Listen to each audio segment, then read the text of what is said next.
Muito bem, voltando aqui na nona parte, abençoados, dessa mensagem, tirando dúvidas sobre a salvação. Eu terminei a parte anterior explicando que a palavra da graça e do apostolado é tão maravilhosa que ela mantém o teu véu intacto, parado, enquanto faz tua mente trabalhar. A palavra vai limpando, criando, gerando a abstergência, tirando todos os pensamentos sofismáticos, neutralizando todas as ações da tua vontade carnal e mantendo em ordem o teu pensamento, aproximando a você, que é filho, mentalmente, do Pai dos Espíritos, através de uma relação interpessoal infinita e maravilhosa. Você recebe essa palavra? Sim, você recebe. Porque te faz bem, abençoado. Essa palavra te faz bem. Faz a mim, faz a você e faz a qualquer chamado. Veja o que Paulo diz em Efésios, capítulo 4, 31. Veja o que Paulo fala. O que Paulo falou em Efésios 4, verso 31 diz assim, ó. Toda amargura e ira e cólera e gritaria e blasfêmia e toda malícia seja tirada de entre vós. Isso é uma ordem. Isso é uma ordem apostólica. Tira tudo isso do vosso meio. Perceba que no meio de tudo que Paulo disse aqui está a gritaria. Sim, porque no culto do sistema as pessoas acreditam que tem que gritar, porque se não gritar não tem unção. Olha, se o pregador subir no chamado altar da igreja, porque na graça não há altar. Vós sois o templo de Deus. Altar era na lei de Moisés. Você lembra que Deus se manifestava dentro como uma luz, onde somente Moisés poderia entrar? Nós somos o templo de Deus. Deus se manifesta hoje em tua mente, que é filho, e na minha mente. Eu não tenho que gritar para orar a Deus. Deus não é surdo. Ele já sabe o que eu vou pedir antes que eu peça. Aliás, tudo está escrito. Eu não tenho que orar gritando, eu não tenho que pregar gritando.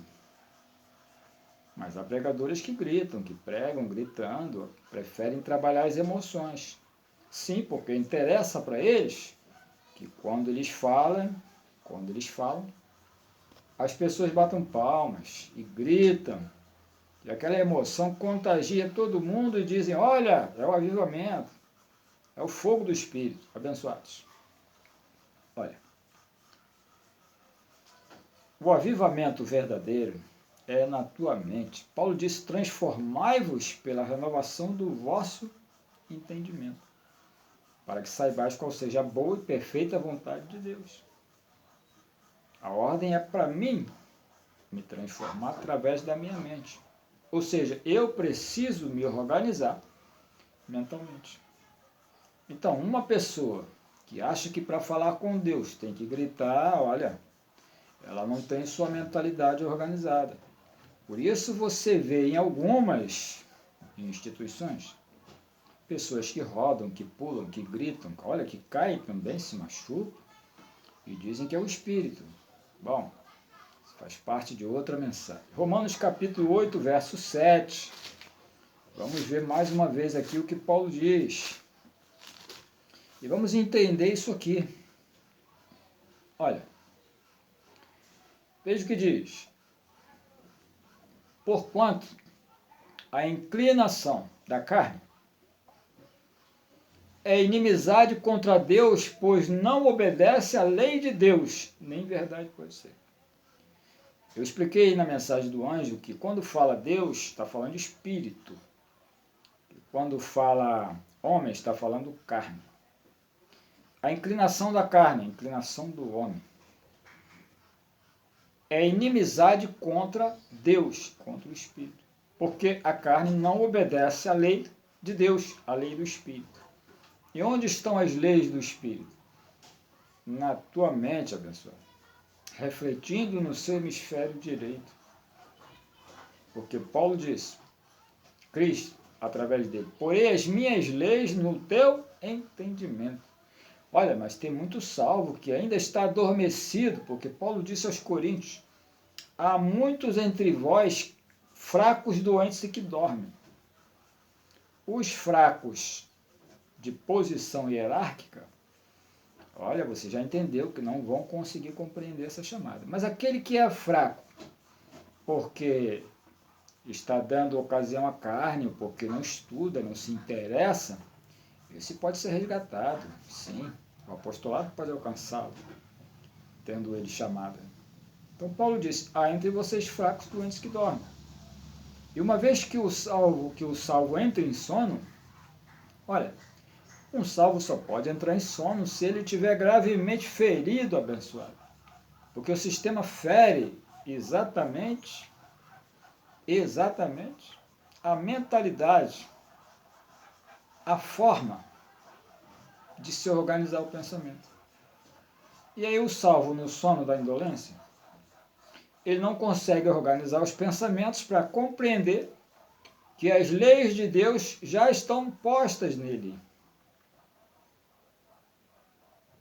E a vontade da carne que veste ele, que é o Espírito, se opõe às leis de Deus que estão na mente. Por isso Paulo fala que o Espírito luta contra a carne. Eu estou em repouso. O Espírito luta contra a carne. Mas quem é que sente? Eu, porque as leis de Deus estão em mim. Sim, e a vontade da carne também está me vestindo. Então eu sinto a guerra, mas eu sou mais que vencedor. Então Paulo diz que a inclinação da carne é guerra contra Deus. Olha, você sabia que a inimizade entre tua carne e Deus foi destruída? Que não há nada que você possa fazer em carne que venha gerar uma inimizade contra Deus? Mas Paulo disse que, olha, a carne, a inclinação da carne é inimizade contra Deus. E como que agora eu estou lhe dizendo que entre você e Deus não há inimizade? Veja, Efésios capítulo 2, verso 14. Vamos em Paulo também, novamente. Efésios 2, verso 14. Porque Ele é a nossa paz. Diga, Ele é a nossa paz. O qual de ambos os povos fez um, judeus e gentios. E derribando a parede de separação que estava no meio, que você sabe que era o pecado. 15. Na sua carne, no corpo matriz, desfez, diga, desfez a inimizade, isto é, a lei dos mandamentos que consistia em ordenanças.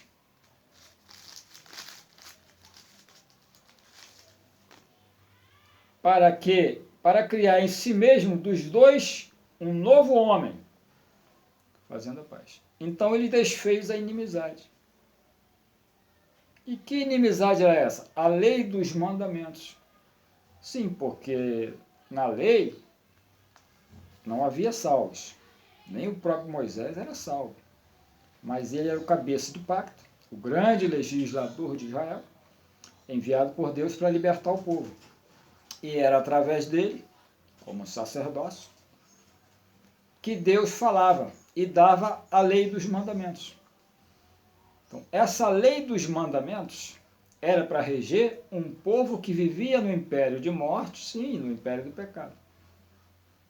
como o pecado foi destruído para você e para mim e para todos os salvos, a lei dos mandamentos, que era a inimizade contra Deus, na carne, o corpo matriz, ele desfez. Não há mais inimizade. Eu não sirvo a Deus mais por mandamentos de lei mosaica. Eu sirvo a Deus por amor. Porque diz, olha, não vos chamarei mais servo, mais filhos. Então, o pacto hoje foi consumado, porque sou um salvo. Então, não há nada no meu corpo que gere uma inimizade entre eu e Deus. Porque o que gerava e o que separava como parede, que era o pecado, foi tirado. A inimizade foi desfeita. O corpo foi morto. Ora, cumpriu-se a palavra. Aos que antes conheceu, predestinou, chamou, justificou. Tu recebe essa palavra? Tu estás justificado. Porque aquele que está morto está justificado do pecado e teu corpo está morto. E eu volto a seguir.